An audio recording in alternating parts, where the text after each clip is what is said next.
ഈ കാണുന്ന ഒരു റോഡാണ്. ഫുള്ള് വെള്ളം കെട്ടി അടഞ്ഞിരിക്കുക, നടക്കാൻ പോലും സ്ഥലമില്ല.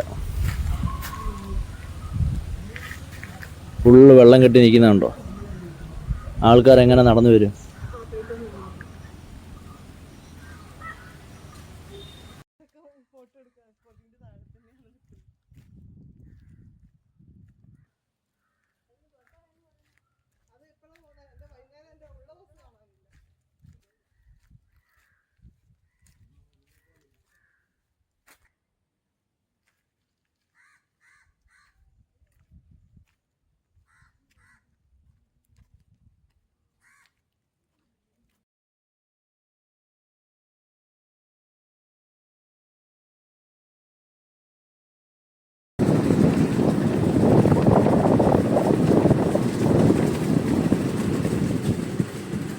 റോഡ് ഫുള്ള് രണ്ട് സൈഡും പൊട്ടി പൊളിഞ്ഞ്, 4 വീല് വരുവാണെങ്കിൽ ഈ 4 വീലിൻ്റെ അടിയിലത്തെ ഓയിൽ ടാങ്ക് വരെയും പൊട്ടുന്ന രീതിയിൽ കിടക്കുക റോഡ്.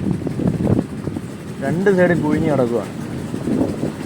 അതുകൊണ്ട് ഇത് നോക്കിയാൽ, ഈ ഒരു ഭാഗത്ത് നോക്കിയാൽ എങ്ങനെ ഇറങ്ങിപ്പോയി 2 വീലർ 4 വീല് എങ്ങനെ കയറി വരും? ലോഡായിട്ട് 4-5 പേര് സീറ്റിംഗ് കപ്പാസിറ്റി ഉള്ള വണ്ടികളൊക്കെ, ചെറിയ വണ്ടികളൊക്കെയാണ് അടിയടി ഫുള്ള് പൊളിഞ്ഞ് കിടക്കുക.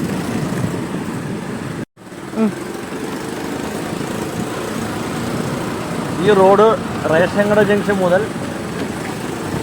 ബദനി സ്കൂളിൻ്റെ അവിടെ വന്ന് കയറുന്ന 22-ാം വാർഡ് ഇടമുളയ്ക്കൽ പഞ്ചായത്ത്, ഗ്രാമപഞ്ചായത്ത് ഇടമുളയ്ക്കൽ 22-ാം വാർഡ് ഉള്ള റോഡാണിൻ്റെ അവസ്ഥയാണിത്. ഫുള്ള് ഗട്ടറും കുണ്ടും കുഴിയും കാര്യങ്ങളുമാണ്. വാഹനം 2 വീലറൊക്കെ നോക്കി മഴയത്ത് മഴ പെയ്ത് കഴിഞ്ഞാൽ വെള്ളം ഫുള്ള് കുണ്ടും കുഴിയിലെല്ലാം നിറയും. കുഴിയുടെ ക്യാവിറ്റി നമുക്കറിയത്തില്ല. അതുകൊണ്ട് നോക്കിയാൽ ഫുള്ള് പൊളിഞ്ഞ് കിടക്കുക. വളർത്തൊരു ആക്സിഡൻ്റ് ആയിക്കഴിഞ്ഞാൽ ചെറിയ വാഹനങ്ങളെല്ലാം കയറി പോകുന്ന ഒരു വഴിയാണിത്. അതുകൊണ്ട് മെയിൻ റോഡിലായിട്ട് വന്ന് കയറുവാണ്. ഈ കാണുന്നതാണ് ഇവിടെ വന്ന് കയറും ഈ റോഡ്. കണ്ടതാണ് ബദനി സെൻട്രൽ സ്കൂൾ.